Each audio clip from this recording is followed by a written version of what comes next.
Tales of Arise is an okay game that should have been a great game. There's a couple problems with it, and while I think that overall I would recommend it, there's a couple of caveats I think that just holds it back in a lot of ways.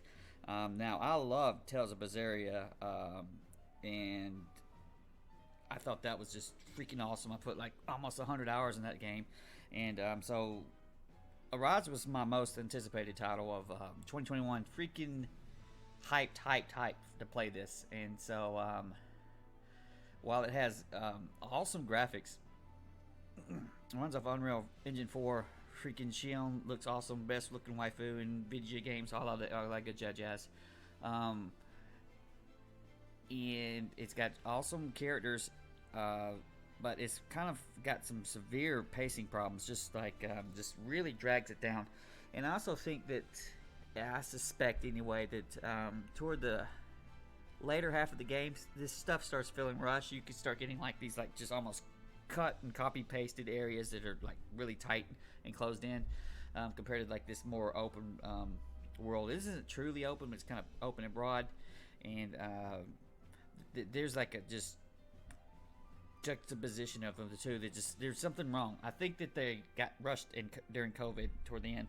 There's this particularly, and I don't get too much into spoilers, but it's like when you're in outer space or whatever, it just feels like it's just tacked on and just cutscene after cutscene after cutscene, skit after skit, and it's like, yo man, this is this is just feel like they're just piling in exposition and dialogue here toward the end. And so the game's kind of front loaded in its quality. The pacing is problematic from like a gameplay perspective as well, because it's got most people consider level scaling where the game levels up with you, but you could also have it scaled to the point where there's just like no way to get past higher level monsters, and that's what really happens here. And so you have like, I'm going to call it XP or difficulty scaling. So if you're not within the range of the monster, particularly on hard mode, which is what I play it through, if you're not within that level range, like a couple levels, they'll just one-shot your ass. And if you're above level of what the monster is, you get almost no XP, and it becomes like abysmally pitiful. It's like, this is just feels like a Korean grind. So what you end up having to do is you constantly want to find enemies that are higher level than you that you can beat, even though you get one shot.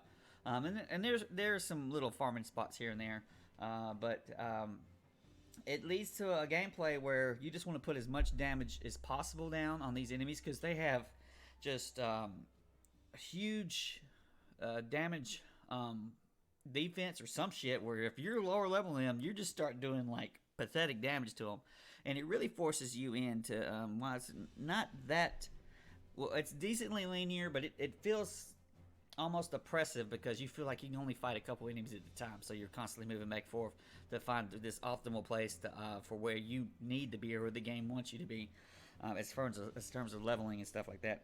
And so what I found, what seemed to be the best attack in the game, was Raining Slash.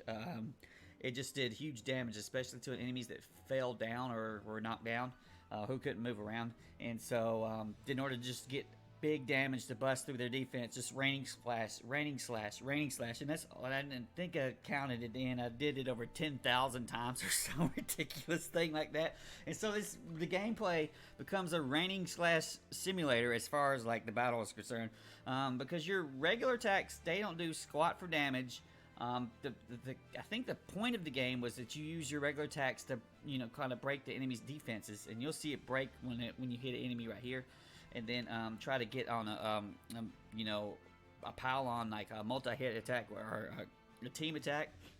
But I just dropped 40,000 Raining Slashes. The another point is that they wanted your main character Alphen to just kind of risk his damage. Because there's like charge up moves or like trade life Alph, and then Shion's supposed to heal him up. No, the Raining Slash breaks that shit too. Just freaking Raining Slash the whole game and be overpowered. Maybe you don't need to do this on normal. On hard, I felt it was pretty much required. And you can just see at the bottom where it says Raining Slash, where I'm just mashing that shit in. Just mash the A button for Raining Slash victory, Brian. But overall, I didn't think this is where it needed to be. I don't know whether it was COVID or not, but I feel that Beseria is just a superior game all the way around. And so, even though I love the characters, I love the background, the lore in this game is freaking great. It's like a tale of two planets. I just felt that more was needed.